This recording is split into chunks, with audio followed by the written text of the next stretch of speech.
antsika ny rafaneva sambatra.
Maharitra tsy miova ny tompo, izay imbolantsika rehetra ambavaka amin'ity alahady fahatelo manaraka ny EPIFANIA ity. Ao anatin'ny herinandro fiaraham-bavaka maneran-tany ihany koa tsika, izay nanomboka ny 18 janoary ary mifarana ny 25 janoary ho avy izao. Ny sampana mpanazava no hitarika antsika ho amin'izao fanompoana masina izao. Ho ampitombona amintsika ny fahasoavana sy ny fiadanana avy amin'Andriamanitra rahatsika sy Jesosy Kristy Tompo. Ho fiderahantsika an'Andriamanitra dia rahantsika mamaky ny salamo.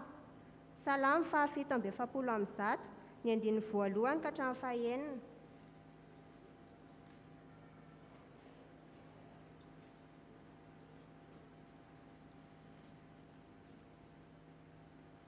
Salamo fahafito amby efapolo amby zato, ny andiny voalohany ka hatramin'ny fahaenina. Rehefa hita izany dia rahantsika mamaky amin'ny anaran'ny Tompo. Aleloia. Tsara ny andriamantsika. Eny mamy sady mendrika ny fiderana. Manangana ny Jerusalema Jehova. Mamono Israely voako izy.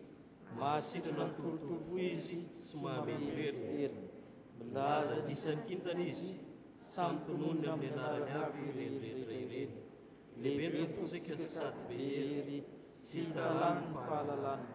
Manandratra ny mpandefitra Jehova, fa mampihety ny ratsy fanahy hatramin'ny tany. Amen. Ataontsika ny hira voalahatra.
kivavaka isika tompoko. Ry Jesosy Kristy tomponay faly misaotra sy midera ary mankalaza ny anaranao izahay fa mbola nitantaninao sy novembinao ka tafavory eto indray amin'izao anio izao. Misaotra anao ihany koa fa mbola narovanao nandritry n'iny herinandro iny ka lavitry ny loza sy ny aretina mba hatrefeno ary tompo izao fotoananay anio izao. Ary izany vavaka izany dia tambatray amin'ilay vavaka tsara indrindra nampianarinao anay fahiny manao hoe Janao izay any ambany. Atao ny sitraponao, fiakanta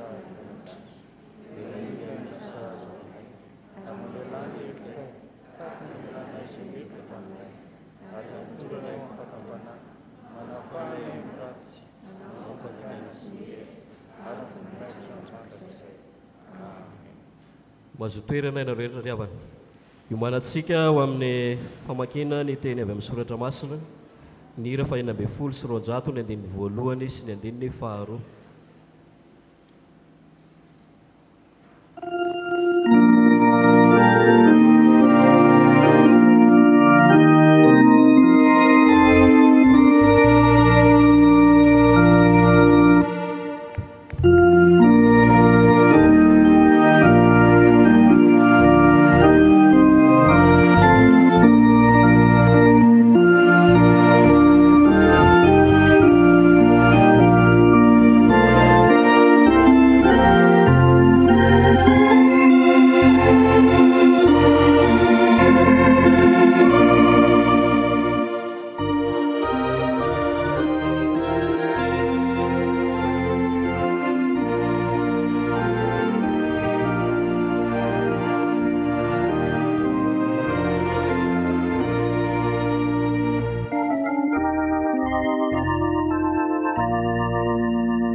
Malaky toko fahatelo andininy voalohany ka hatramin'ny fahaenina.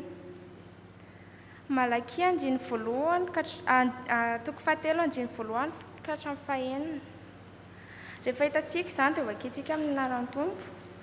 Indro aniraka nirako aho ary iza namboatra lalana eo alohako ary ny Tompo izay tadiavinareo dia ho avy tampoka ho any an-tenimpolo ary ny anjelin'ny fanekena izay irinareo dia indro tamin'izao hoy Jehovah tompony maro. Nefa iza no mahatanty ny andro hiaviany ary iza no mahajanona raha miseho izy. Fa izy dia tahaka ny afo mpandrendrika sy ny savony mpanasa lamba ary hipetraka handrendrika sy hanadio volafotsy izy. Eny, hanadio ny taranaky ny levy. Izy sy handrendrika azy toy ny fahanendrika volamena sy volafotsy. Ka dia ho an'i Jehovah ireny no mpanatitra fanatitra mpahamarinana. Dia ho mamin'i Jehovah ny fanatitra ny Joda sy ny Jerosalema toy ny tamin'ny andro fahiny sy ny toy ny tamin'ny taona taloha. Ary anatonanareo ho fitsarana aho ka ho vavelombelona faingana anameloka ny mpanana ody sy ny mpijangajanga sy ny mpianantsitoa sy ny mpampahoro ny mpikarama amin'ny karamany mba amin'ny mpitondra tena sy ny kamboty ary izay mampahoro ny vahiny. Fa tsy matahotra izy, hoy Jehovah tompony maro, fa izao Jehovah dia tsy miova ary ianareo ry taranaky Jakoba dia tsy fongana. Mbola eto ny vakiteny.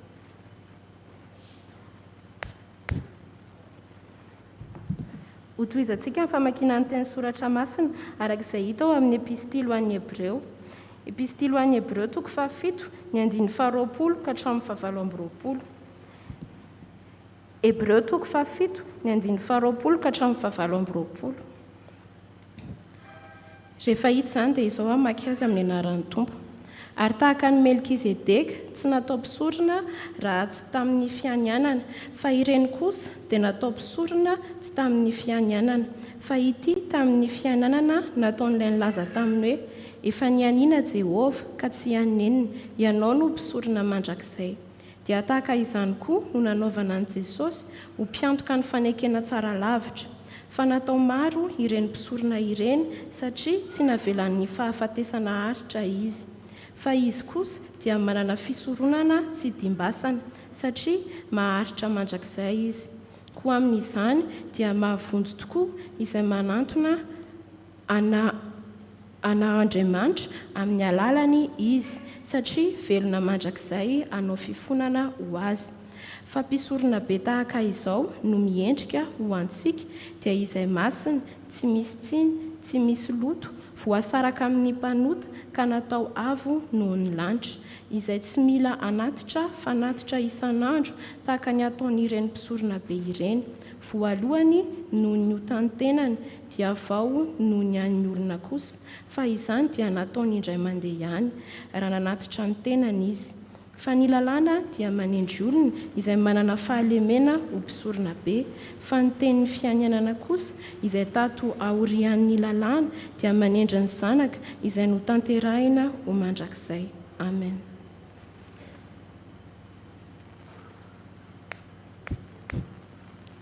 Hofaranantsika ny famakiany teny soratra masina.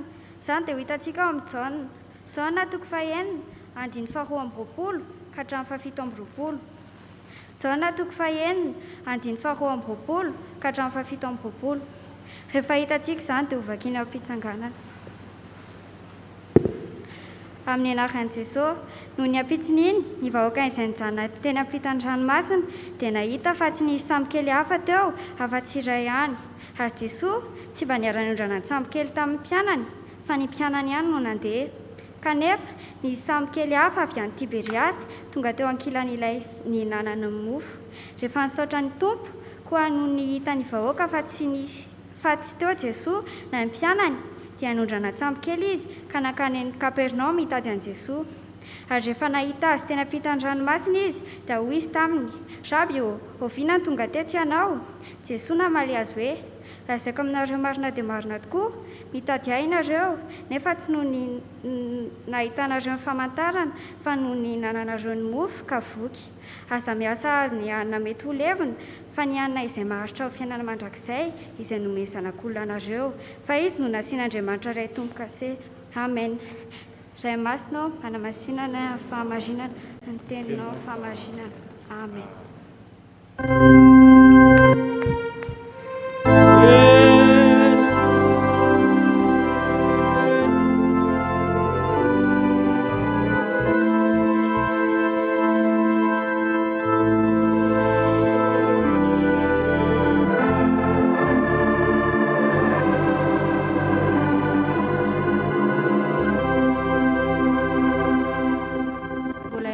Sika tompo Andriamanitra misaotra anao izay no fitiavanao anay fa mbola nomenao anjara amin'ny teninao izahay.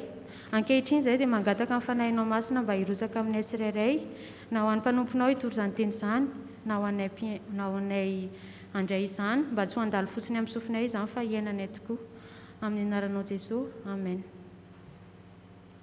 Amen.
fahaverana ianareo.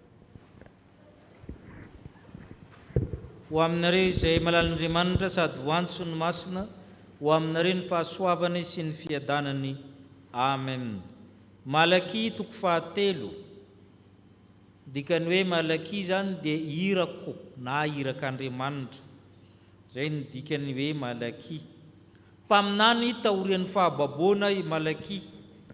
Efa tafaverina tamin'ny fahababoana i zanak'Israely, nafana fo mihitsy satria tody an-tanin'ny razana.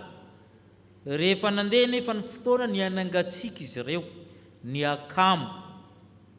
Rehefa ny akamo mivavaka, ny asimba koa ny fiarahamonina, satria mifandray zany ny fiainam-panahy sy ny fiaina ara-piarahamonina. Izay mahatonga ny mpaminany malaky nanentana azy ireo, namoafo indray ny sainy, nambotsipotsitra zay tsy manjary teo amin'ny lafiny ara-pivavahana, ny tsy manjary teo amin'ny lafiny ara-piarahamonina. Nanambarany Andriamanitra fa tsy miova izy. Ny zavatra faharoa resahany Amosa koa dia ho avy ny andron'i Jehova. Mba miomana fa ho avy ny andron'i Jehova. Amin'ny Baiboly indrindra fa amin'ny Testamenta taloha, miverimberinao natao hoe andron'i Jehova. Ny jiosy mieritreritra hoe amin'ny andron'i Jehova zany dia Israely anjaka amin'ny firenena rehetra ambonin'ny tany, ilamina izy, mahandro fe izay. Adino zareo fa ny fiavian'ny andron'i Jehova koa midika koa fa fitsarana, midika koa fanavaozana, midika koa ny fahamasinana. Zay lafiny anankiray zay adino zareo fa ilay lafiny hoe azo tombotsoa be tsika, ilamina, anjaka, tsisy aresantsika tsony. Zay ny atao hoe andron'i Jehova tamin'ny zareo. Ka i Malaky toko fahatelo dia mampafantatra ny zareo zany hoe misy zavatra hafa koa hoe ho tonga amin'ny andron'i Jehova. Ny andron'i Jehova moa soramandry eo amboniny. Andriamanitra tsy miova ho Malaky. Marina fa mpamonjy izy, mpanavitra izy, mpamindra fo izy, nefa koa mpankahala ota izy, tsy tiany ratsy izy, masina izy, ka tsy maintsy manadio, manavao ny vahoakany, manasazy ary manafay koa. Zay lafiny anankiray zay zany matetika manko Andriamanitra zay tiatsika ihany no anatonantsika azy. Ary zay no mahatonga ny Malaky toko fahatelo andininy fahaenina, mba vakitsika Malaky toko fahatelo andininy fahaenina. Ahoana hozy izy? Fa izaho Jehova dia tsy miova, ary ianareo taranak'i Jakoba dia tsy ho fongana. Za tsy miova hozy izy, fa nareo indray hozy taiko. Tsy miova izy satria masina izy. Zay Lohahevitra resantsika. Tsy miova Andriamanitra satria masina. Ka rehefa masina zany izy, inona no ataony? Zay le famontanina. Zavatra roa ihany no singanitsika nataony Andriamanitra amin'ny Malaky eto. Voalohany, manavao ny fivavahana izy. Faharoa, manavao ny fiarahamonina izy rehefa tonga. Amin'izay tongavan'Andriamanitra dia miavao ny fivavahana, miavao koa ny fiarahamonina. Raha tsy zay dia mitovy ny nanjony zanak'Israely reto. Ka ianareo Andriamanitra miteny hoe ho avy ny andron'i Jehova, nareo no mahatanty raha tonga. Zay le famontanina. Mieritreritra ve ianareo fa fiadanana foana rehefa tonga?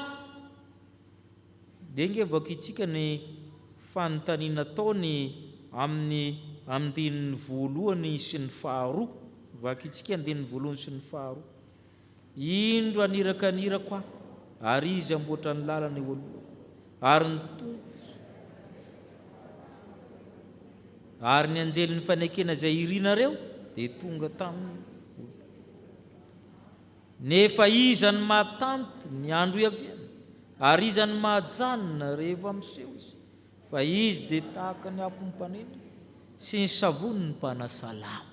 Izay nge ny olana hozy Andriamanitra, raha ho avy aho, iza ny mahatanty, iza ny mahajanona, aniraka ny irako aloha aho izy izy, zay vao tonga. Dia vao atsantsika ve iza ny iraka ny raha Jaona mpanao batisa amin'ny tiana resahany. Aniraka ny irako aho mialoha, le hoe amboary ny lalàn'i Jehova. Rehefa ve ho avy aho mitompo zay tadiavinareo dia tonga tampoko ao amin'ny tempoly. Maninona ataony hoe tonga ao amin'ny tempoly? ny tompo zay tadiavinareo ho avy tampoka eo amin'ny tempoly. Ny anjely ny fanekena zany ny iraky ny fanekena Jesosy Kristy le fanekena vaovao ho avy izy, kanefa iza no mahatanty, iza no mahajanona. Tonga tampoka i Joanna Mpanao-Batisa, tonga tampoka i Jesosy. Fatatsika amin'ny tranga voateraka izy dia efa sahira tamin'ny Herôda, tamin'ny zavatra maro samihafa. Ny torina nazava ny fanjakan'ny lanitra izy, toerin'ny mpisorona, toerin'ny fariseo, ny toerin'ny mpanora-dalàna, ny toerin'ny ireo tao amin'ny fiangonana. Ary zay le fanitsim-pivavahana nataon'i Jesosy ny tsy zakan'zareo. Dia ny fanontaniana zany hoe zakan'ny olona tokoa ve rehefa tonga io Andriamanitra? Izy tsy miova, tsy miova izy raha vao tonga izy dia ny fivavahanao no ahitsiny voalohany satria masina izy. Ary zay ny tsy zaka amin'ny olona tamin'i Jesosy farany homboy. Indrindra fa rehefa nitsofoka tao amin'ny tempoly izy nanroaka ny mpivarotra tsy ara-dalàna teo sy ny mpanakalo vola tao amin'ny tempoly, vao mainka nirehitra ny alina. Ary zay le resahana eto hoe manitsy. Matoa izy miteny hoe manitsy ny taranak'levy, fivavahana zay midikana. Dia jerentsika hoe fivavahana no ahitsiny voalohany amin'ny 7 sy ny 4 vakitsika. Ary petraka andrendrika sy anadio ny volafotsy izy. Eny anadio ny taranak'levy izy sy andrendrika azy toy ny fandrendrika volamena sy volafotsy. Ka dia ho an'i Jehova ireny ompanatitra fanatitra amin'ny fahamarinana, dia ho mamy Jehova ny fanatitry ny Joda sy ny Jerusalema toy ny tamin'ny andro fahiny sy ny toy ny tamin'ny taona taloha. Efa tsy mety tsony vavahanareo io izy Andriamanitra, halako ny fivoriam-pivavahanareo zay aroarom-paharatsiana, tsy zakako tsony izy mifinaonao naniranareo. Ka ho avy aho sisy tahaka ny mpanasa lamba sy ny mpanao volamena. Jerengeny ampahanjavatra nataon'zareo ne Malaky toko 1 tsy akaiky. Malaky toko 1 dia jerentsika hoe inona nataon'zareo nandiny 9 hatramin'ny 9. Santionan-javatra nataon'zareo nandiny 9 ka hatramin'ny 9. Malaky toko 1 vakitsika hoe ny zanaka manajany tompo koa raha ray aiza zay ato, raha tompo aiza zay tahotra ho Jehova tompony maro. Aminareo ry mpisorona zay manamavo ny anarako nefa manao hoe amin'ny inana namovona ny anaranao, amin'ny fitondrana hanina voaloto amin'ny alitarako, nefa ianareo manao hoe amin'ny inana nandotoanao anay, amin'ny fanaovanareo hoe ny latabatra Jehova dia fanazimbazimbana. Ary raha jamba ny entinareo vonoana atao fanapitra, tsy ratsy hoe zany. Raha ny mandringa sy ny marary no entinareo, tsy ratsy hoe zany. Atero amin'ny gouvernoura manapoka anareo nge zany. Moa azo sitraka nafity aminy va ianao Jehova tompony maro. Zay le tao. Ataonareo inona moa zaty io Andriamanitra? Renareo sa tomponareo? Raha ray tsy mbo hojaina ve amin'ny maharay mpianakaviana? Raha tompo tsy tokony mbo atahorina ve inona koa zany ho zareo? Jere fotsiny fanatitra ataonareo izy. Ny fanatitra dia fanatitra tsy misy kilemo. Inona teriny zalahy? Zay jambo, zay mandringa. Ary masika mihitsy atero amin'ny gouvernoranareo izy.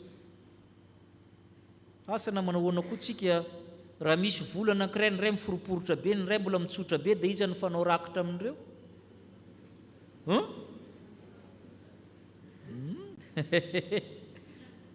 Zay ny le resaka eto. Manomboka amin'ny zavatra kely ohatran'izany na hitanao ny fanajanan'Andriamanitra. Ary zay tokoa to nataon'ny olona raha manao vokatra ny tahakan'izany dia efa ratsiratsy aloha alefa asoany. Hoy izy hoe atero amin'ny ministranao na ny lehibenao na ny directeurnao na DG-nao raha mandray izy. Maninona zany ho anateranao an'izany? Tsy ambonino zany ve aho Andriamanitra? Fa tsy zakan'ny olona natao an'izany. Dia hoy zaza k'Andriamanitra tsy mitabataba fa le directeur ne mitabataba. Ary zay le toe-tsaina zay. ary tsy maintsy manitsy ny fivavahana isika miaraka amin'Andriamanitra fa rehefa manitsanitsy zaka amin'ny olona zay nafaty an' Jesosy. I Paul koa voailika satria nanitsy. Mahatonga ny Paul tsy afaka mijanona maharitra moatra ny 2 taona amin'ny fiangonana anankiray. Tsy vitany hoe izy tia mandeha mitory fa ny antony koa rehefa tonga eo 2 taona izy dia divany dralahy, tsy zakany dralahy. Jereo amin'ny asina apôstôly eo fa ny fiangonana orony ihany manenjika azy dia mifindra koa izy. Tsy zakany olona. Tsy zakany olona Luther sy Calvin tamin'ny fotoana any dia voaroaka voailika mise au ban de l'empire. Na iza mahita azy dia mamono, zay ny dikan'izay. Tsy zakany olona io. Rehefa ianao manao fanontsinana dia tsy zaka amin'ny olona. Ary zay mahatonga Andriamanitra ianao ve mahatanty ianao mila an'Andriamanitra io? Ianao ve mahajanona rehefa ho avy aho? Fa ny fivavahanao mihitsy no ahitsiko aloha fa tsy mety io fomba fivavaka ao io. Zay ny teo sapere réforme. Église réformée réforme-toi. Sapere réformanda-zany hoe ry fiangonanao avozina ianao tokony avao foana. Raha mitsatra tsy miavao ianao dia namany mihemitra. Misy zavatra avozina. Ary zay mahatonga ny Hébreu mampitandrina koa hoe sao dia mivavaka amin'ny olombelona ianao. Olombelona no andaranao aty na tsy andananao aty. Fa ny tena mpisorona be io dia Jesosy Kristy. Fa reny mpisorona be jiosy reny olombelona ihany. Mbola manota koa. Izy koa ary mbola manao fanatitra ho amin'ny tenany. Mpisorona be zany alohana izy ampivavaka mifona aloha izy manao fanatitra ho amin'ny tenany.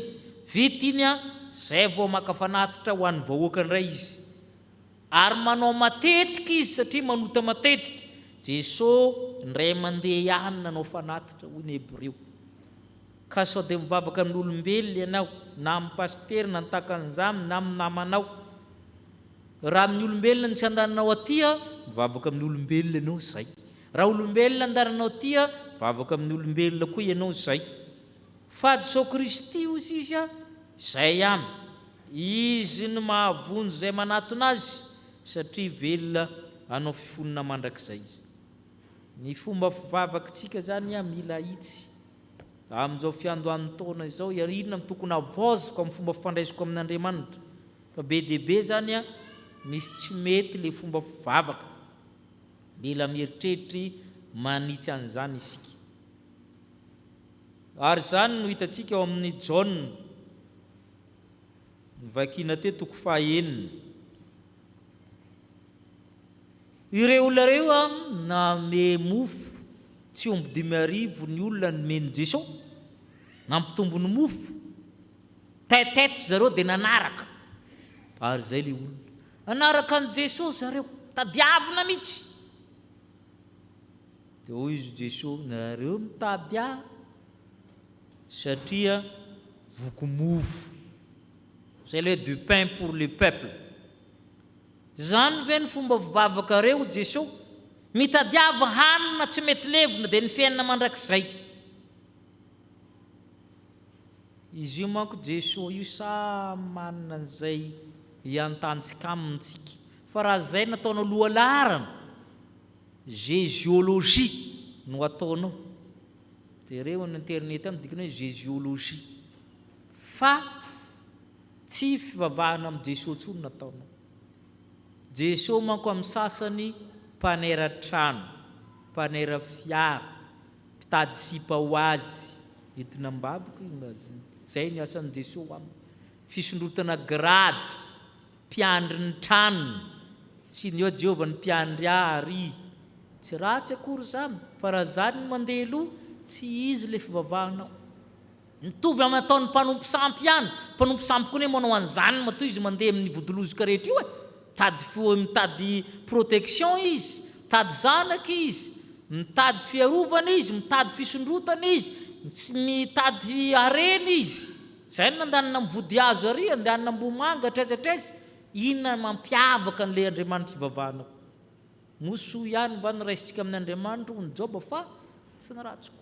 Tandremo ny fomba fivavahanao fa jésiologie zany. Fahalalana fotsiny koa Andriamanitra amin'ny sasany. Rehefa mahay soratra masina sy nitakan'izany dia veriny hoe zay natao mibabaka. Tsy zay le izy. Fa fiainana manontolo zany Andriamanitra izany. Ka manjary filan-javatra fotsiny Andriamanitra. Rehefa tsy azo le zavatra dia alao aloha tsy mankana am-piangonana aloha manitsy ny vavahantsika Andriamanitra. Zay ozy izy sao tsy tampinareo rehefa ho avy fa ny zavatra faharoa dia manitsy fiarahamonina koa izy rehefa tonga. Manitsy fiarahamonina koa izy manavao fiarahamonina. Sokafantsika ilay Malaky teo ny 5 hatramin'ny 9. Malaky 3:5 ka hatramin'ny 9. Rehefa ho avy izy manitsy ny taranak'ilevy fivavahana zay. Fa ny manaraka fiarahamonina vakitsika ary anatinareo fitsarana ka ho vavolombelona faingana hanameloka ny mpanana ody sy ny mba mitondra tena sy ny kamboty ary zay mampahoro vahiny fa tsy matahotra izy ho Jehovah tompony maro. Fa za Jehovah dia tsy miova ary ianareo taranaka Jakoba tsy miova. Hiditra amin'ny fiarahamonina koa hitsara hanameloka. Zany nataonao amin'ny fiarahamonina. Mpanao ody maninona koa moa no mpanao ody ratsy. Ile mpanao ody ratsy manko ny tena tetavan'Andriamanitra azy izy io mahery marina, manana hery avy amin'ny devoly. Misy zavatra reny ange naturel manana hery manasitrany, zavatra naturel apetrak'Andriamanitra. Fa ny ody ratsy dia tsy mba manao zavatra tsara maha-ody ratsy azy zany. Mba nisy hoe mpandatsabaritra mba nan'olo tena hoe za mba hanampy an'le jirama tomaty. Nefa hainy mandatsika an'io maka an'io latsika ny tsirony mandidy ary anany. Zay le manahirana azy, zay ny tsy hitavan'Andriamanitra azy hoe nisy zavatra hainy ao voajanahary fa tsy mba ampiasainy amin'ny zavatra tsara. Fa amin'ny zavatra ratsy foana ny naovany azy. Tsy mba ampiasainy amin'ny zavatra tsara. Manatona anao omeny fanafody ianao sitrana, tena mahasitrana io ravin-kazo io. Fa hoy izy hoe mba jereo le rangaha maintimainty ao ambadikareo io fa tsy dia normal azonao. Izy le vehivavy mpandeha aminareo matetitetika isan-kerinandro, nenitoanareo tsy norme dia nenito zany mamarasta renitoanareo. Zay le tsy mity. Akorontany le fiarahamonina. Tanareo fa izy misy manasitra ary anao matoky satria sitrana. Tanao fa ianao nomeny an'izao nareo fa tiany mahasitrana an'io izy fa tandremo amin'iny. Ianao raha te karakara tena miverina ty makafy arova. Dia ianao miady amin'ny nenitoanao amin'ny raha alanao sy ny sisa na dia sitrana azy. Zay ny tsy hatavan'Andriamanitra an'io. Ny mpijangajanga moa tsy resahantsika ny mpianatra to zany hoe tsy matapa-kevitra fa mivoadivoady fa tsy manao. Ny mpampahory ny mpikaramo. Misy indraindray amin'ireny toerana fandoavana vola reny amin'ny karama be dia be reny. Efa nisy anankitelo ny adiadiko mbola zara nomboka nanao aumônier. Rehefa tonga ny karaman'ilay olom-pehezina, amanjaton'ilay olom-pehezina, tara ny karama ozy izy. Nefa ry izy mibizina fiara ry amin'ny ilany ary. Maka fiara malaky any Tamatavy livrena tia mihodina le vola le karamany olona. Le olona miafy 3 andro hatramin'ny 5 andro hoe tsy tonga hono le karama. Nefa izy io ahodin'ny zalahy. Pampahory ny mpikarama amin'ny karama. Peny daholo ny andamin'ny tenin'ny olona. Voatonina zany fiarahamonina zany. Ny mampahory vahiny aniran'ny farany tsy tian'Andriamanitra ny fanavakavahana vahiny. Fa zao koa nefa mitovy amin'ilay fanitsym-pivavahana ihany raha vao mitady hanitsy fiarahamonina ianao dia ahiliky ny olona, vonon'ny olona. Jerena nataon'ny Jaona mpanao batisa, Luka 7. Jaona mpanao batisa.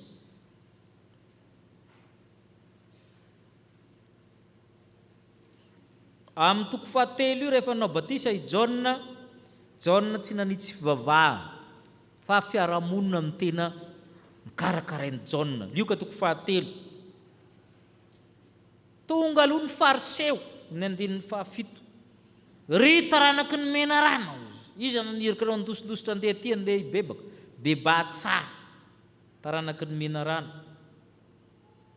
manahirina zany teny zany olona andeha toroheny toroteny reto hoe taranaky ny vina race de vipère raha nareo matao an'izany dia efa nivoaka totondra angambany fa zany nataony JANOARY zany nareo taranaky ny mena rano izy le olona mandeha indray ny baroa dia hoy izy le vahoaka hoe mindiny ny fahafolo hoe ry zalahy mpitondra zany ry zalahy mpisorona zany asiny zany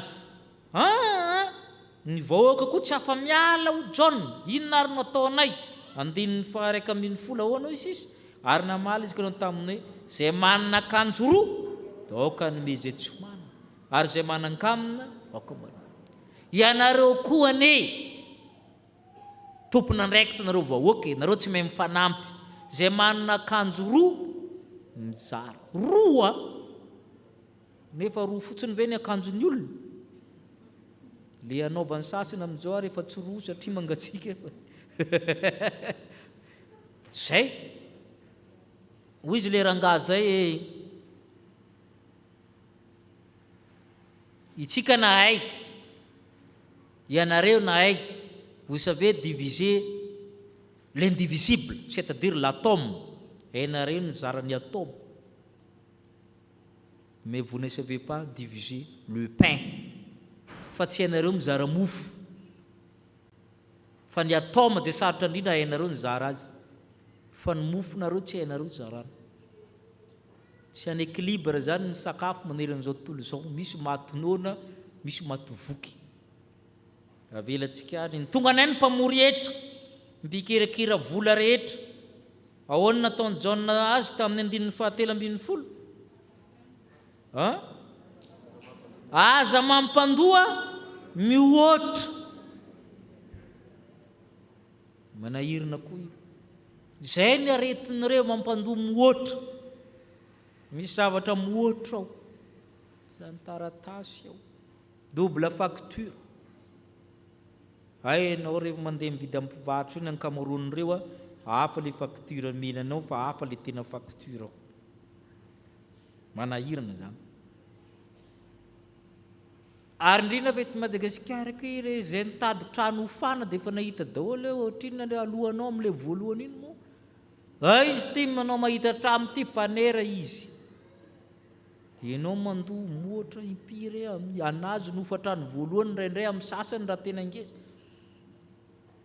aza mampandoa moatra anjarinareo zany izy miaramila fa zay tsy voakasika zany manao atonga koa le miaramila inona kosa no ataonay zavatra hafa be navaliny JANOARY mbavakitsika hoe nandininy faefatra ambin'ny folo ary nisy miaramila koa na amin'ny tany azy ka na hoe inona kosa ary no mba ataonay dia hoy izy taminy aza mitoatoa foana amin'olona ary aza miampangalainga ary aza mianina amin'ny karamanareo JANOARY tsy niteny hoe aza mamono olona misy dika an'io ny miaramila natin'izany daholo ny mpitandro filaminana satria tamin'ny baiboly manko tsy manavaka polisy zandary tafika efa ray ihany reo aminy voakasika reo telo reo zany ireo dia institution de Dieu napetraka Andriamanitra manomboka amin'ny Deutéronomia mba handamina fiarahamonina zay nilana amin'ireo mba hiaro ny fiarahamonina mahazo mamono olona izy rehefa ilaina izany zay natonga hoe Saul nafaty arivoarivo David nafaty alinal tsy ana amin'ny famonoana olona ny probleman'ireo mandraka kehitriny ireo zavatra telo ireo foana ny probleman'ny mpitandro filaminana aza mitoatoa foana amin'ny olona aza mampiangalainga mianina amin'ny karamanareo raha mahafaty olona ianao alagera comme alagera fa le hoe aza mitoatoa fo amin'ny olona efa tsy aisy atao misotro toka amin'ny bara mitondra pistolet dia kitikitika sipan'olona dia vao mitifitra tsy zay le izy aza mitoatoa foana man'olona tsy anatin'ny asanao tsy an service midaraka mifampidaraka amin'ny olona ry zay ny teneny JANOARY izy any fahotanareo izy any fahotanareo tsy mahay mipetraka efa vita ny service dia mipetraka anantokantrano amin'ny vady aman-janaka fa tsy mirozirozy aminy dia vao tsy matanty dia fampigafa amin'olona ny faharoa miampangalainga zay teneniny mpitandro filaminana no lazain'ny fanjakana ary lazain'Andriamanitra hoe marina koa tsara ho fantatsika zay projet verbal ataon'ireo zany a no ekeny fanjakana, ekeny fitsarana. Io ny avin'le izy hoe aza miampangalainga. Zavatra hafa ny tenenin'ny olona projet verbal hafa no miakatrany. Zay koa ny arety ny mpitandro filaminana. Projet verbal fosika itsy takan'izany tsindry-bokotra hoe voay io. Io tenenin'ny JANOARY hoe aza miampangalainga. Zay tenenin'ireo a no atao hoe marina. Officier de police judiciaire. Ny fahatelo manahirana ny zareo a karama. Marina zay satria miantokaina reo na ohatrina ny karaman'ireo tsy ampy fo satria sarotra ny asany. Fa saingy ho jana mianina amin'ny karamanareo fa raha tsy zay nareo lasa mercenaire. Zay ny tsy anaovana kolikoly amin'ny mpitandro filaminana. Raha vao manao kolikoly amin'io ianao mafera miloto miaraka amin'io ianao iverenany foana ianao tsy mety afa-pozy amin'izay azo ary zany marina aretina. Tsy azo atao mikolikoly amin'ireny fa miverina eo foana izy. Rehefa hitan'iny lavaka iny dia eo izy miverina eo foana. Mianina amin'ny karamanareo ho jaonina mpanao batisa. Ka Andriamanitra zany manitsy ny fiarahamonina rehefa tonga izy ary zay tsy tantin'ny olona. Tsy tantin'ny olona zany. Tsy zakan'ny olona ny ahitsy eo amin'ny fiarahamonina. Dia izay no manahirana. Nefany a mbola manamafy ny apokalipsy fa tsy mandefitra amin'izany Andriamanitra. Apokalipsy 1:20. Anakaiky ny farany ana apokalipsy zany fa tsy anakaiky ny Genesis.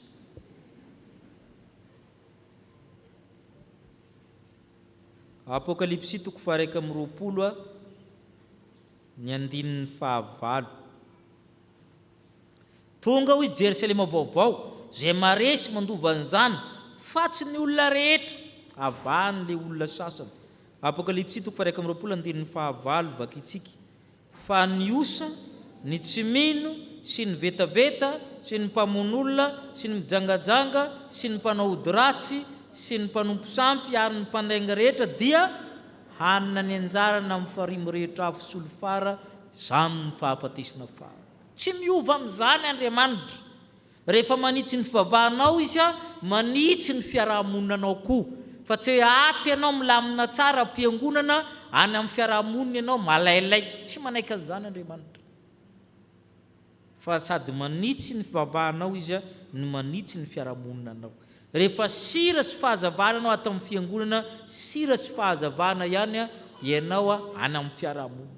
Izay zany ny zavatra tiany Andriamanitra ampitainy Malaky tamin'ireto Israely reto. Ho avy ny andron'i Jehova hozy izy. Tonga tampoka io. Fa zakanareo ve ny olona irako mankana aminareo? Zakanareo ve i Jesosy mankana aminareo? Fa izy ange tahaka ny savon'ny mpanasa lamby. Mbola tsy resahantsika moa savon'ny mpanasa lamby. Mpanasa lamba raka izy a anisan'ny asa traneny indrindra tamin'ny fahagolan'ny tany a amin'ny tantarany firena rehetra na talohany antikite ary dia efa nisy ny mpanasa lamba tamin'ny andron'ny Egyptiana. Ka ny mpanasa lamba raha jerenareo filma taloha ireny sasany misy zavatra fisikotrany io kapohany an'ilay lamba. Tsy dia nampiasa borosy ny olona fa teknôlôjia taty afara io fa kapohany zareo mihitsy ilay lamba io rehefa sasaina. Dia ny slogan mpanasa lamba hatramin'ny andro fahagolana ka hatramin'izao a ale rovotra toy izay tsy madio. Zay no mahatonga zany a itsika rehefa mandefa lamba amin'ny mpanasa lamba dia fidifidina ilay lamba makany satria rovotra iny. Ary mandrak'izany marina zany mandehany ianao fa zany ianao mandeha mandaty ny toerana misy lavoara reny fa zay mihitsy ny mbola averin'ny mpanasa lamba hoe alao rovotra toy izay. Rehefa terina iny a ohatra tsy koa voapasika na tsy voapasika maninona ny rovotra izy na zany ho izy nanasa fa tsy jirako amin'izay rovotra. Dia izy tsy miteny hoe izy ny rovotra an'io a lamba madio ny fanarahantsika. Zay le ataon'i Jesosy. Rehefa manadio atsika izy dia manadio tahaka ny fery sasana amin'ny alikaola mandeha rà satria manadio izy amin'iny ny madio ihany no ady eo ary tsy miova amin'izany izy fa tsy amelana ianao raha tsy madio ary tsara amintsika zany. Dia manitsy atsika mandrakariva ny Tompo amin'ny fomba fivavahana amin'ny fiarahamonina. Metezitsika hitsy ny Tompo mba ho tena zanany. Amen.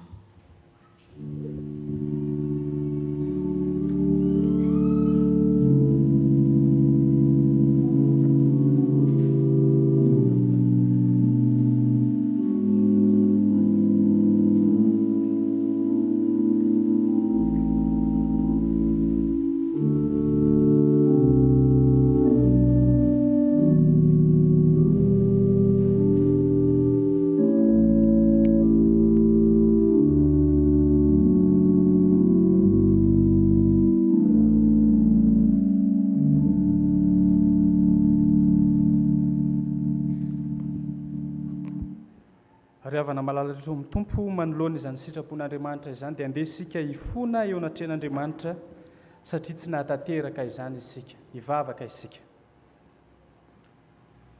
Ry Andriamanitra tompo ray any an-danitro, Andriamanitra tsy miova, Andriamanitra masina ianao. Andriamanitra masina ianao ka makahala izay mety ho ratsy rehetra, makahala ny fahotana rehetra. Koa izany indrindra Andriamanitra no anatonana ianao ankehitriny mifona mangata-pamelany eto anatrehanao. Satria Andriamanitra te hanavao anay ny fiainanay manontolo ianao. Andriamanitra te hanavao ny momba anay rehetra ianao. Ka rehefa nandre ny sitraponao izahay izay niantso anay mba hiavao, dia ankehitriny izay Andriamanitra mifona aminao. Fa ay ny fomba fivavakay dia mila hitsy eo anatrehanao izany. Mifona aminao izay Andriamanitra tamin'izay nataonay rehetra, tsy araka ny sitraponao tamin'ny fivavahana aminao, tamin'ny fanatanterahana ny fivavahana taminao Andriamanitra. Mifona aminao izay Andriamanitra fa matetika tokoa izay no toa manao filan-javatra fotsiny ny fivavahana aminao Andriamanitra, ka any ka manome tsiny anao rehefa tsy mahazo.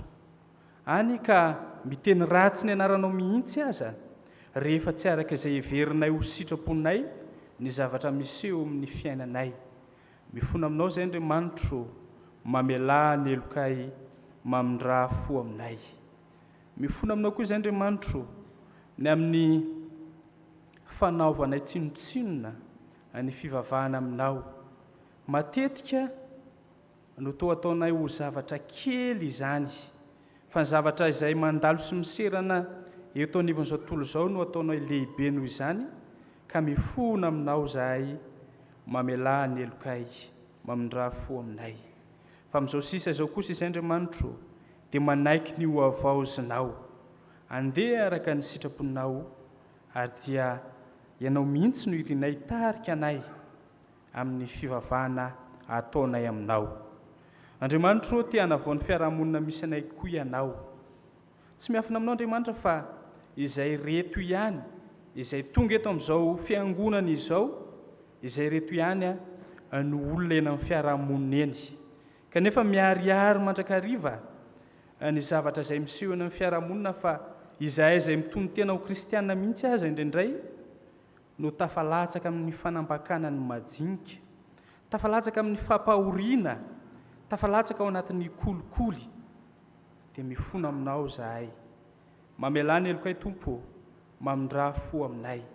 Fa Andriamanitra masina ianao, tsy miovy ianao, mamindra fo isan'andro isan'andro, mamela elokay isan'andro isan'andro, satria Andriamanitra fitiavana ianao.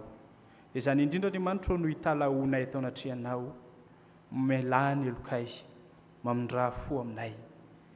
Fa izay reto Tompo dia manana izay zavatra tianay hifonana aminao, ka mba ianao izao vavaka fifonana ataonay mangina izao.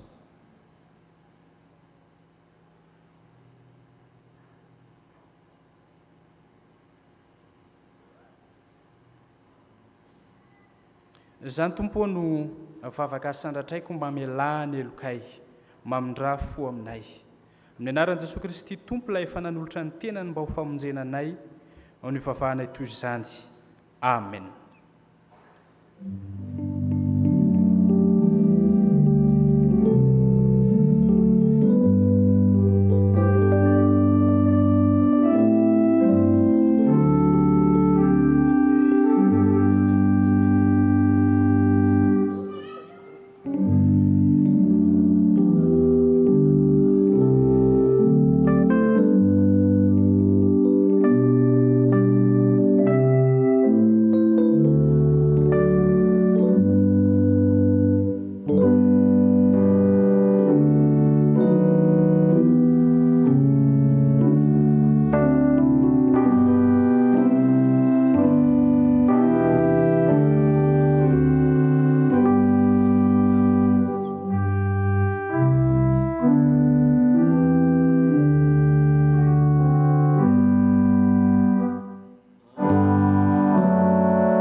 Andriamanitra riavana dia Andriamanitra tsy miova amin'ny fanekeny tamintsika ho antsika rehetra izay nibebaka marina tokoa ny aiky ny fahadisoantsika teo anatren'Andriamanitra dia indesika handray ny teny famelan-keloka izay nomeny tompo antsika hitsangana isika rehetra. Hoy ny apôstôly masina manao hoe fa efa miseho ny fahasoavan'Andriamanitra izay famonjena ny olona rehetra. Fahasoavana no namonjena anareo amin'ny finoana ary tsy avy aminareo izany fa fanomezana avy amin'Andriamanitra. Koa ny rany Jesosy zanany no manadio antsika ho afaka amin'ny tsy fahamarinana rehetra. Ambaranay finoana riavana fa voavela sy voadio avokoa ny eloka rehetra noho ny anaran'ny masina. Amen. Sambatra ny olona izay voavela ny elony sy voasarona ny fahotany. Sambatra ny olona izay tsy sain'i Jehova eloka ary tsy misy fitaka ny fanahiny. Amen. Iderahantsika n'Andriamanitra noho izany famelan-keloka nomeny antsika izany ny hira fanampiny 720.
Amin'ny vavaka fangatana isika riavana, ivavaka isika.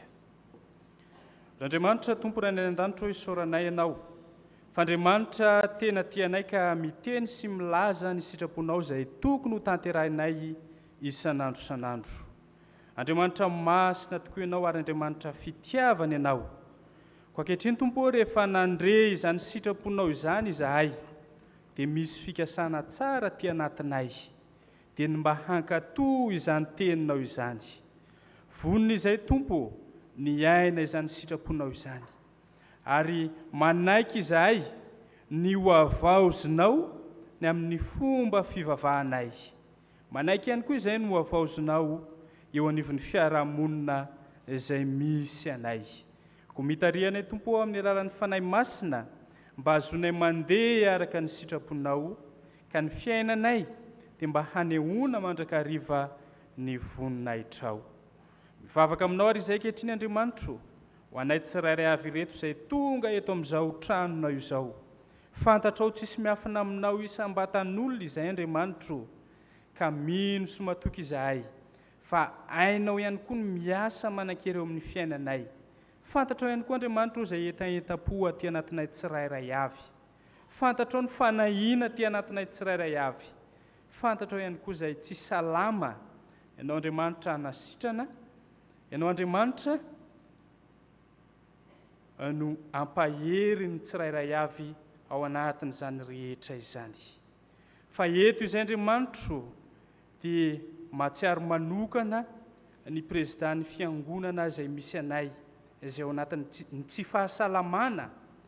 Jereo manokana izany mpanomponao izany Andriamanitro. Ianao ilay efa tia azy, ianao ilay efa niantso sy nifidy azy amin'izany andraikitra izany Andriamanitro, dia inonay fa ianao no hiasa manan-kery hanome fahasalamana tsara izany mpanomponao izany. Fa izay tsirairay avy ireto ihany koa Tompo dia misy ny ao anatin'ny tsy fahasalamana. Dia mino sy matoky izay fa ianao ilay Andriamanitra manam-pahefana, mahay ny zavatra rehetra hanasitrana anay.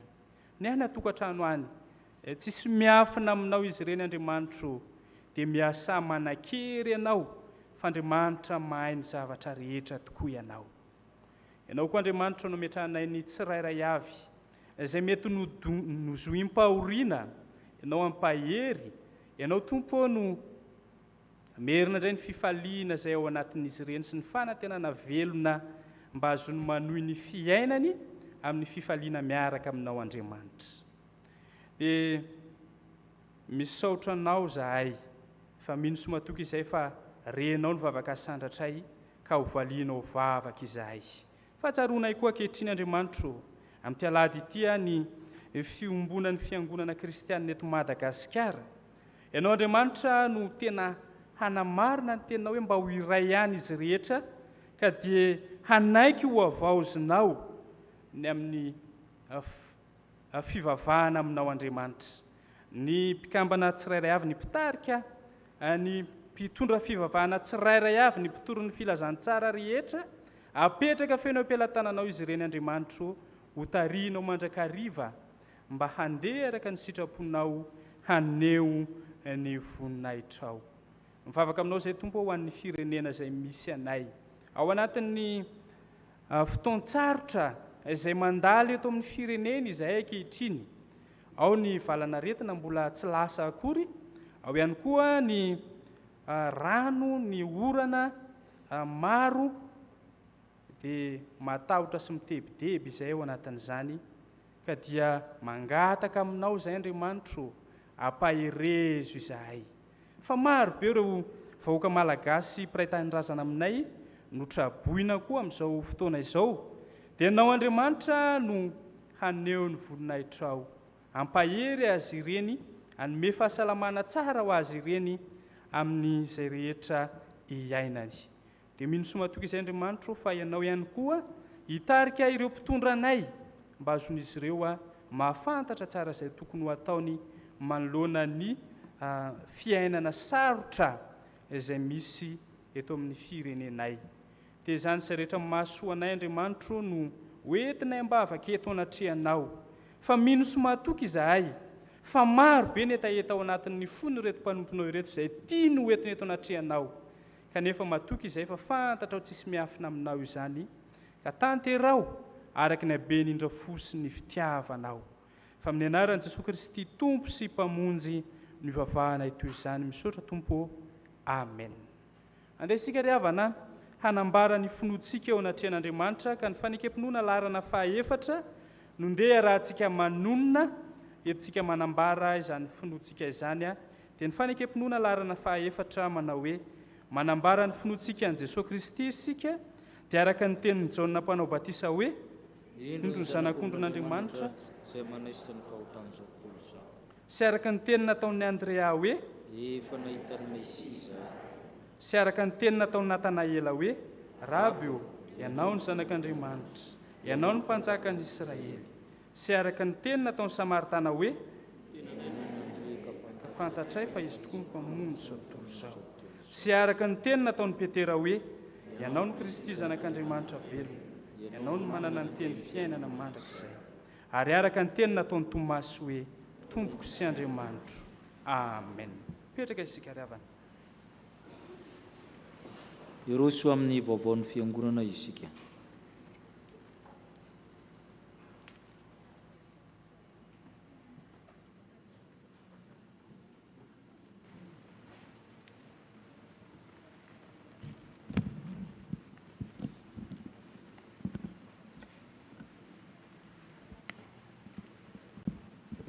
Ho aminareo rehetra ny heriavana, ny fahasoavana sy ny fiadanana avy amin'Andriamanitra raintsika sy Jesosy Kristy Tompo. Amen. Toy izao indray ny vaovao voaray izao marain'izao. Avy ampitandrina sy mibaraon'ny fiangonana. Manentana antsika mpianakavy finoana hatrany amin'ny fanajana ireo fepetra sakana rehetra ho fiarovana amin'ny fiparihan'ny valana retina Covid-19. Iangaviana isika mba tsy hanala ny arovava orona mihitsy mandritra ny fitaom-pivavahana. Misy hatrany ny fanasan-tanana gel désinfectant eo ampidirana. Maria nafa misy hatrany ny fandrarana fanafody na désinfection trano fiangonana. Izany dia atao mialohan'ny fidirana. Ireo marefo dia iangaviana hijanona ny hatrano. Mariana fa mifampitana fitaom-pivavahana amin'ny Facebook sy YouTube dia mitohy hatrany. Vaovao avy amin'ny sampana Dorcas. Andrain'ny komity lehibe Dorcas synodam-paritany arivo avaradrano ny chapelle militaire Pahibe ny 12 febroary 2024 ho avy izao. Ho fanomanana an'izany dia angaviana ny Brown sampana Dorcas hijanona kely ao aorian'ny fitaom-pivavahana androany. Ny alahady 30 janoary izao no atao ny fampianarana izay ataontsika isaky ny alahady fahaefatra. Amin'ny fotoana ihany koa no ataontsika ny fampiarabana tratry ny taona 2024. Mankasitraka atsika rehetra. Avy amin'ny sampana tanora kristianina. Ho fampandrosoana ny asan'ny sampana dia mikarakara opération beignet fourré au chocolat izahay. Ny tapakila dia efa afaka jifaina any ambikambana amin'ny vidiny 5,000 ariary. Mankasitraka amin'ny fandraisanao anjara. Ho tanterahana any amin'ny FJKM Ambodiala ny sabotsy 20 janoary amin'ny folora ny komity lehibe STK SPIA 19. Avy amin'ny sampana VFL. Anio no farafisoratana anarana ho an'ireo zokiola izay mbola tsy nanoratra ny anarany ho an'ny fanolorana solombody akoho. Ny alahady 30 janoary no anatanterahana izany. Alahadin'ny sampana io koa isy ny fivarotana mofomamy sy masira rehefa mifarana fitaom-pivavahana. Ho an'Andriamanitra irery ny voninahitra. Rakim-pisaorana. Misaorana Jehovah ary fanahiko ary izay rehetra atao anatiko misaorana anarany masina. Salamo 7:1. Rakim-pisaorana noho ny fantaterahan'ny fanokanana anay fito mianadahy-mianaka ho mpandray ny fanasan'ny tompo ny 2 janoary lasa teo. Rakim-pisaorana atolotra ho an'ny mpitandrina telo mirahalahy sy ny fikambanana katekômena. Rakim-pisaorana misaorana Jehovah ary fanahiko. Rakim-pisaorana noho ny fitahiana mahatretrika izay azoko. Atolotra ho an'ny mpitandrina Rakotojafy Mikael. Dia toy izay indray ny vaovao amin'ny fiangonantsika riavana voninahitra ho an'Andriamanitra irery ihany.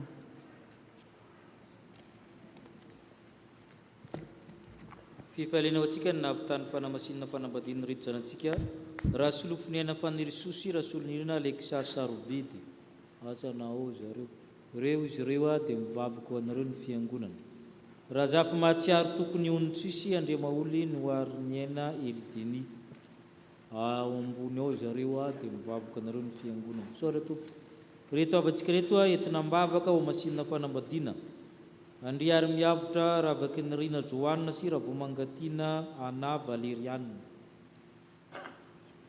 Reo izy ireo a dia mivavaka anareo ny fiangonana. So reto Arak'izany komite lehibe ny Dorcas sondamparitany zany eo amin'ny 200 olona eo milasy eto mivory 15 febroary izay te hifanampy amin'ny Dorcas amin'ny fandraisam-bahiny satria izay no anjarantsika dia afaka mifanatona amin'izy ireo. Ny firaisan'ny sampana 12 febroary efa tokony handray fisoratana anarana ny isan-tsampana zany fa sao dia adino fa miazakazaka be ny fotoana any amin'ny sampana no misoratra anarana any manjakandrina ny firaisan'ny sampana 12 febroary asabotsy tondra sakafo antoandro ny fanaontsika ny andinindininy moa enitsika io ihany fa ny fisoratana anarana amin'ny tokony efa nomboka amin'izany ny sampana.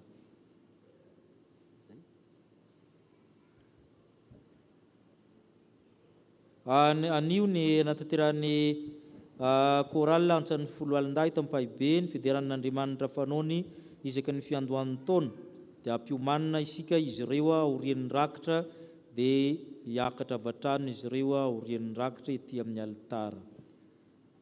Iroso amin'ny rakitra isika izay hoala amin'ny dekona inantokopira afaka mira raha teo.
mipetraka ianareo mangataka feonkira amin'ny fitendry isika hiakarany antokopira.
Arabaina ary ilaina soavina no tompo ombanao.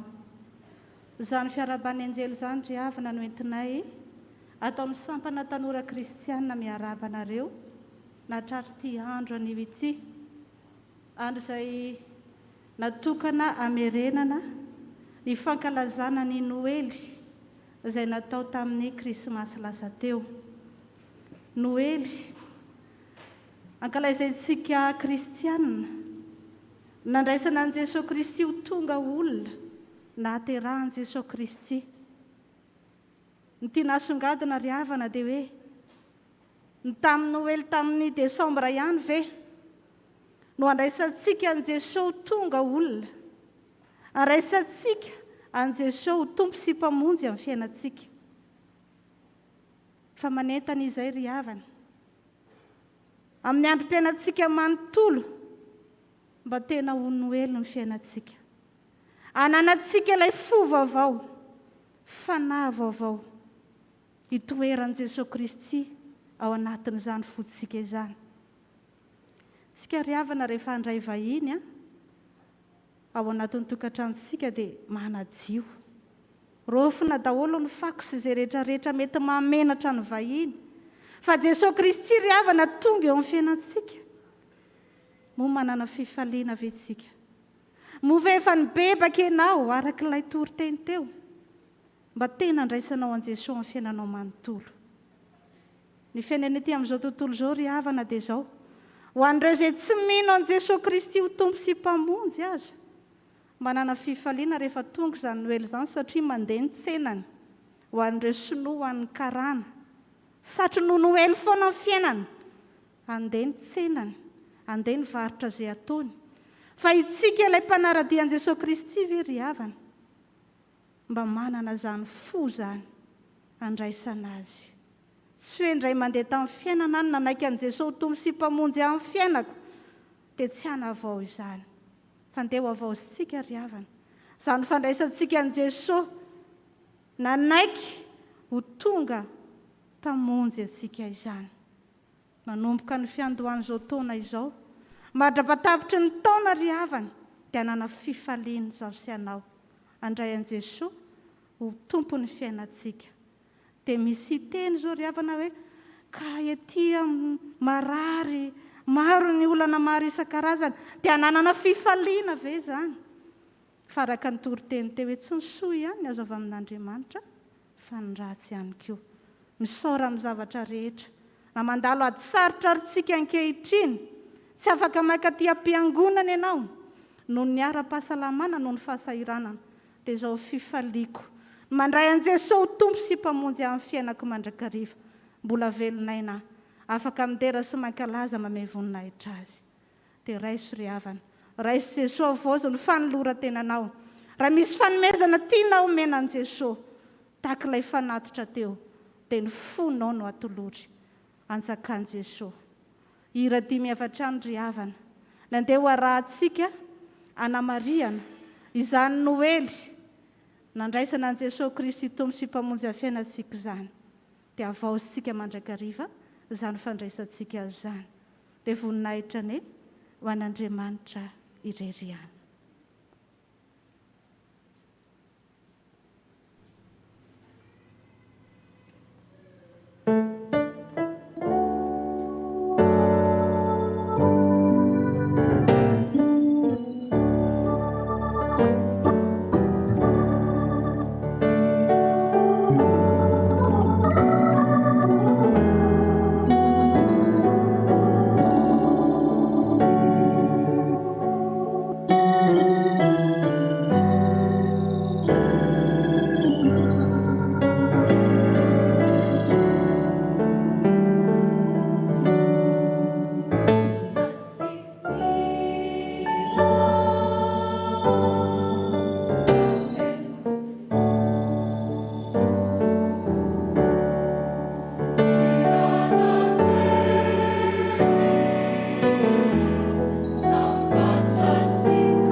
Jesus aze izy raiky nobese zakady avy no zakeny noho ny aminao velony fanetreny tena sy fitiavana mame manantso anao Jesosy any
izahe sy amonjy anao very sanatriany anameloko raha jiaby natao ko malaky mivolana toky voadiny anoe aminao Jeso fokoatsakao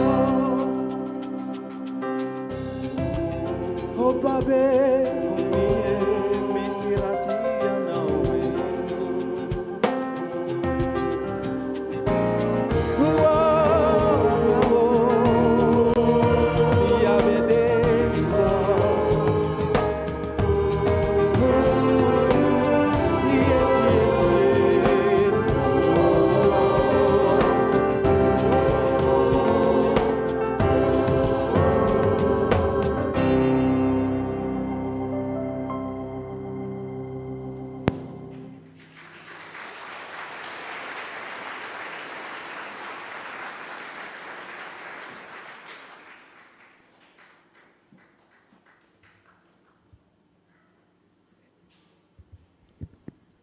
misaotra an'Andriamanitra isika riavana ny amin'ny fahatateran'ity fotoana ity araka ny afatra izay nentin'Andriamanitra tamin'ny alalan'ny reto atokopy reto dia mba ho noely tokoa ane noely isan'andro ny fiainantsika rehetra aorianan'izao fotoana maraina izao riavana dia misy ny asa sy fampairezana izay iarahantsika amin'ny sampana fifoazana koa entanina izay rehetra mangetaeta izany hijanona aorianan'izao fotoana izao dia tsika rehetra hitsangana marana ny fotoana iraintsika mihira mialosy ny aorianan'ny tsodrano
tsika rehetra amin'ny anaran'ny Tompo.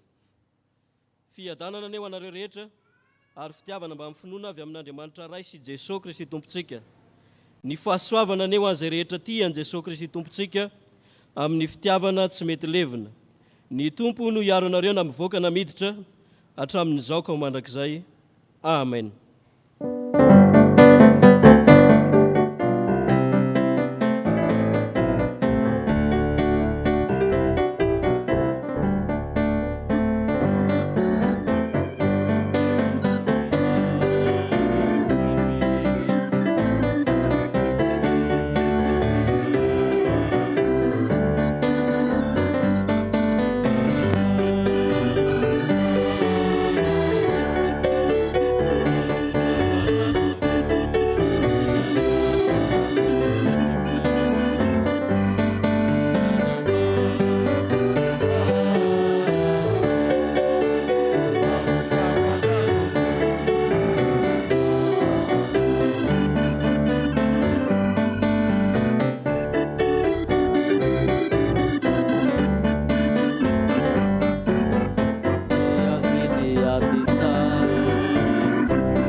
antsika amin'ny vavaka mangina.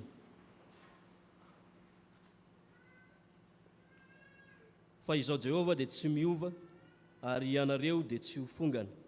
An'Andriamanitra irery ny voninahitra amin'ny anaran'ny Ray sy ny Zanaka ary ny Fanahy Masina. Amen. Mahareza daholo ry havana hanofa ho fantanantsika isika ho solon'ny fifandraisan-tanana. Saotra Tompo.